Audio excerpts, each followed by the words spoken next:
السلام عليكم حبايبي متابعين مطبخ قمر السيد.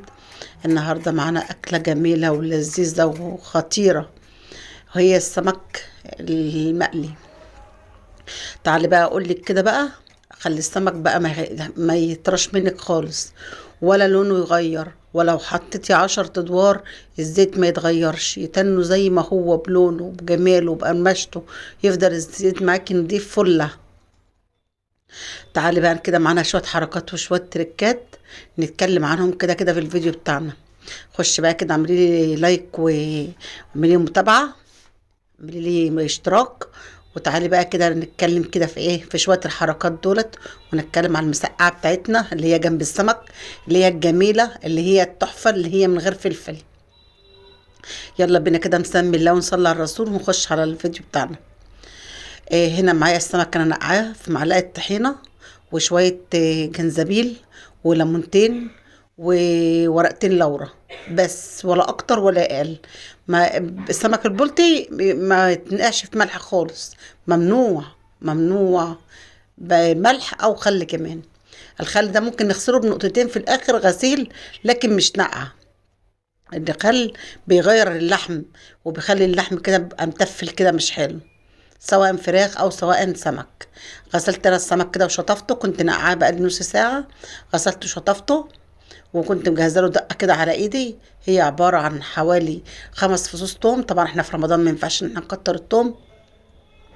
ومعايا معلقتين كمون، ومعلقه كزبره ناشفه. ما حطيتش اكتر من كده غير نص معلقه شطه بس، ودي معلقه الفابريكا بتاعتي بس، ولا اكتر ولا اقل. هو كده السمك كده بطبيعته كده بيبقى جميل. ودي الشطه بتاعتي اهي كنت لسه بحطها. طبعا انا كنت عامله في الوصفه دي كرفس، بس بصراحه انا قطعتها وحطيتها على جنب، وما شفتهاش وانا بحط الدقه.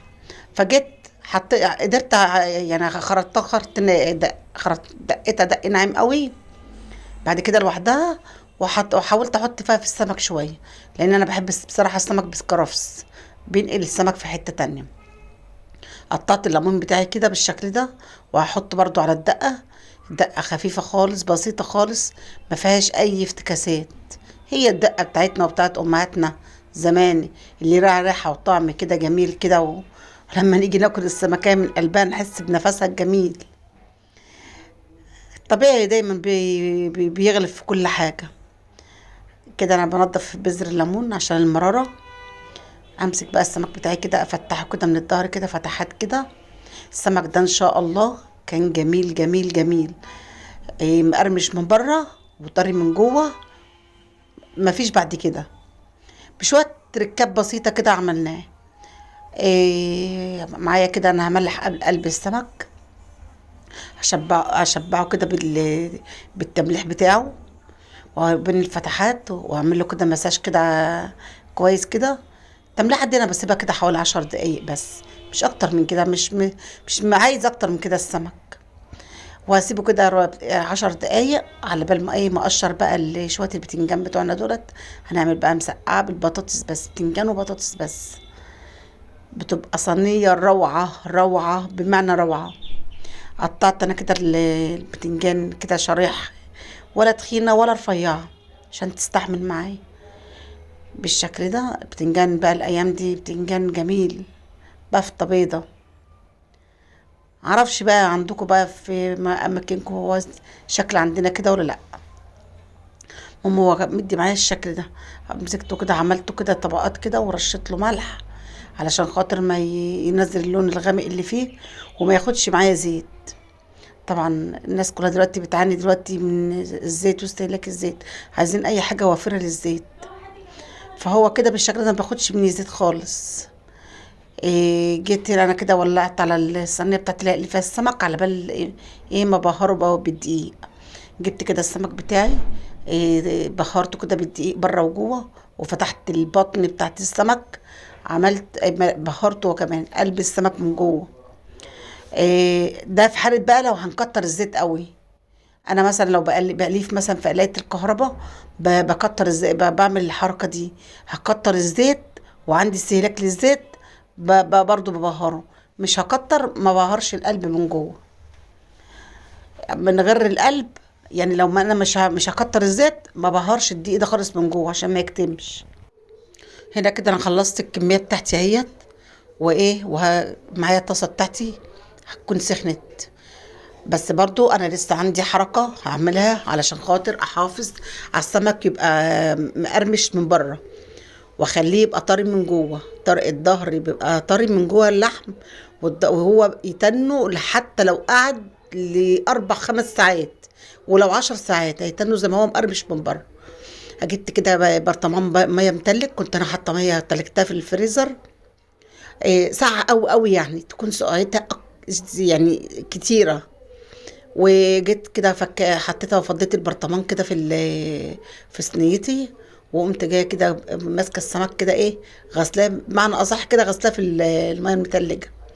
كتمت الدقيق فيه وزي ما هو، ولا هيتغير ولا هينزل الدقيق اللي عليه. ما تخافوش خالص، هيبقى زي الفل. الحركه دي بتنقل السمك في حته تانية خالص، وبتخليه كريسبي خالص من بره. إيه، خلصت انا كده كده. الزيت معايا كانت قدح، مكتره كميه الزيت معايا شويه، لان انا ايه، مش هرمي منه حاجه. انا اللي بقى مني حاجه بسيطه عزلتها، لو احتجتها في حاجه هعملها بكره ماشي، مش احتجتها خلاص انا برميه او بركنه في الازازه اللي بقى ايه بركن فيها الزيت. بحط السمك ده بقى، ما بحطش السمكتين مع بعض ولا 3 مع بعض، بحط سمكاية واستنى عليها لما احس انها يعني بدأت اللون الذهبي بتاعها من الحروف يبان، اقوم حاطه التانية علشان ما اثرش على سخونيه الزيت. انا عايزه لما اجي احط السمكه التانية يكون الزيت معايا قادح وكويس، لان اول ما احط سمكايه هيكون الزيت خد مني الحراره، هيكون السمكية خدت مني جزء كبير من حرارة الزيت، فحافظوا على حرارة الزيت.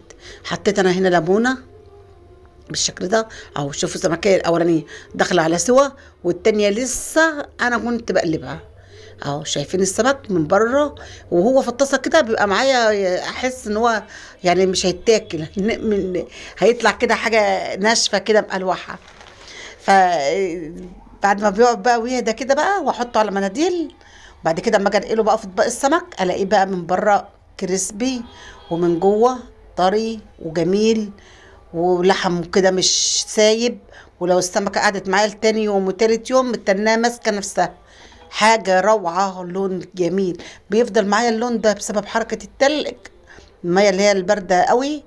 بيفضل معايا اللون ده من اول سمكه لاخر سمكه، ويفضل معايا الزيت نضيف فله فله. الا اذا طلع من بطن حاجه مثلا متدقه وطلعت فيه، مثلا ممكن ناخدها نشيلها بالمصفى عادي. هنا انا كنت عامله الرز على الحله التانية، انا كنت بعمل الاكل ده الساعه 6 كده، دخل عليا المغرب والوقت خني. ف فالحمد لله يعني. وانا بحط الرز في الحله كان المغرب بيقول الله اكبر. جيت انا بقى حمرت البصلايه وحطيت عليها حته هريسه فلفل، وبعد ما اتشوحت كويس قمت نازله عليها بالرز. وبعد كده حطيت لها نص معلقه قرفه. نص معلقه قرفه دي ترند الرز السمك، بتخلي رز السمك تحفه، سواء لون سواء طعم. القرفه دي جميله جميله ما فيهاش كلام، واللي ما بيحبهاش يستغنى عن الخطوه دي، ما فيش اي مشكله. كده انا شوف انا بشيل السمكه اهو، بصوا بصفي الزيت من البطن كويس قوي، بتاكد ان السمكه نزل زيتها اهو. انا بتك عليها بشوفها هل هي محافظه على الكريسبي بتاعها من بره ولا لا. جيت انا كده بقى إيه خدت حته دقه حطيتها على الرز. كنت خلاص قربت ازوده الميه بتاعته، حته دقه من قلب السمك. جيت كده زودت الميه اهوت، وايه واغطي عليه واسيبه يستوي. الاكل ده بالظبط كده بالظبط كده اخد مني ساعه، سواء السمك او الرز والمسقعه. يمكن المسقعه هي اللي غيبتني شويه. انا كده خلصت السمك بتاعي كده بالشكل ده اهوت، والله العظيم تحفه تحفه، ولا بيعطش ولا اي حاجه. انا طبعا عاملاه مش مكتره التوم، خليها الدقه بتاعته هاديه علشان نعرف نفطر منه، بيبقى هادي ما يتنوش شربني ميه ويبهدلني وكلام من ده. احنا مش في الفطار عشان خاطر ايه نكتر توم وكلام من ده. بيبقى الامور عادي يعني ما فيهاش مشكله. ممكن هنشرب ميه، هنشرب شاي، هنهدي الدنيا. لكن في الصيام لا، كل ده مش مطلوب. المطلوب هو ان احنا نقلل الحاجات دي خالص عشان خاطر القولون. جيت انا هنا بقى عملت كنت انا قليت البتنجان عشان الاستعجال طبعا. قليت البتنجان وقليت البطاطس بتاعتي. انا ما بعملش مسقعه بفلفل، نادرا لو عملتها بفلفل. جيت انا كده شوحت الطومه وحطيت لها معلقتين خل، معلقتين ثلاثه يعني. ولا حطيت لها الاول كزبره اهي الاول. اول ما الثوم والكزبره كده اخدوا اللون الذهبي، نزلت عليهم بحوالي كده يعني ايه ربع معلقه ربع مع كوبايه خل. اقل كمان من ربع كوبايه بصراحه. انا حطيت كده بالبركه، بس انا بقولها هي تقديريا كده. طبعا الخل ده بينقل المسقعه في حته تانية، خليها لي جميله، سواء لون سواء طعم سواء اي اي حاجه، اي حاجه. خلي جميل قوي في المسقعه، ما بيبانش طعم طبعا. خلي فيها، خليها هاديه وجميله وما فيش حماوه. انا كده كده الحمد لله اكلي ما بيعملش حماوه. إيه انا كانت صلصتي متسبكه، حطيت بس نص معلقه كمون، كترش برضو كمون برضو. إيه ونص معلقه كزبره. انا حاطه نص معلقه كزبره مع الدقه، وحطيت هنا نص معلقه شطه على اساس يعني تبقى حاميه. ومعلقه بابريكا ابدا ولا طلعت حاميه ولا حاجه. حتى الشطه اللي انا حطيتها قليت كده 5 قرون شطه عشاني إيه في وانا بعمل البطاطس والبتنجان وانا بقليهم، طلعت شطه خيبانه عايزه ترمي البلكونه. إيه حطيت هنا الملح بتاعي. طبعا انا كنت نقع البتنجان في ملح، فهو واخد ملحه الكفايه. حطيت نص معلقه شاي ملح بس، ولا اكتر ولا اقل. رصيت البتنجان بقى بعد ما غلت الطماطم بتاعتي او التسبيكه بتاعتي او الصلصه بتاعتي، وقمت جايه رصاهم كده، وفوق منهم البطاطس كده حطيتها على الحروف، وحطيت القرن الشطه. دخلت بقى انا صليت المغرب. على ما طلعت بس من الصلاه يا دوبك بس صليت، الحمد لله طلعت لقيتها كريمه مش مسقعه. هنا كده السلطه بتاعتي هي انا عملتها. إيه بنتي خرطتها لي، وانا كده مسكتها كده قلبتها في بعضها، وحطيت لها كل المكونات بتاعتها اللي هي شطه وخيار وعودين جرجير على عودين بقدونس، إيه لا عودين كزبره، وحطيت بصلايه صغيره. وجيت كده انا ضربت حبيتين طماطم صغيرين مش كبار، لان لو حبايه كبيره تبقى ما فيش مشكله. قلنا بقى نعملها كده زي بتاع المحلات كده، نعمل لها مش عارفه مش فاكره بيقولوها ايه، مش فاكره الويسكي الويسكي بتاعها. عصرت لها الليمون وحطيت لها حبيتين طماطم مضروبين، بيخلوا السلطه دي تحفه تحفه بكل المعايير. بتبقى جميله جميله جميله، تفضل حمرا كده وجميله من اول معلقه لاخر معلقه. فالاكل بصوا ما فيهوش كلام. شايفين المسقعه خطيره خطيره والله العظيم، تحفه الحمد لله. طماطم البطاطس مش شربت الطماطم، والبتنجان جميل طالع. بصوا مش عارفه امسكه بالمعلقه مع انه ما خدش يعني 5 دقايق غلو على النار بعد القلي يعني. ادي السمك بتاعي اهوت اهو. شايفين بقى الجمال؟ كنت انا نقلته بقى كل واحد سمكته كده في طبقه.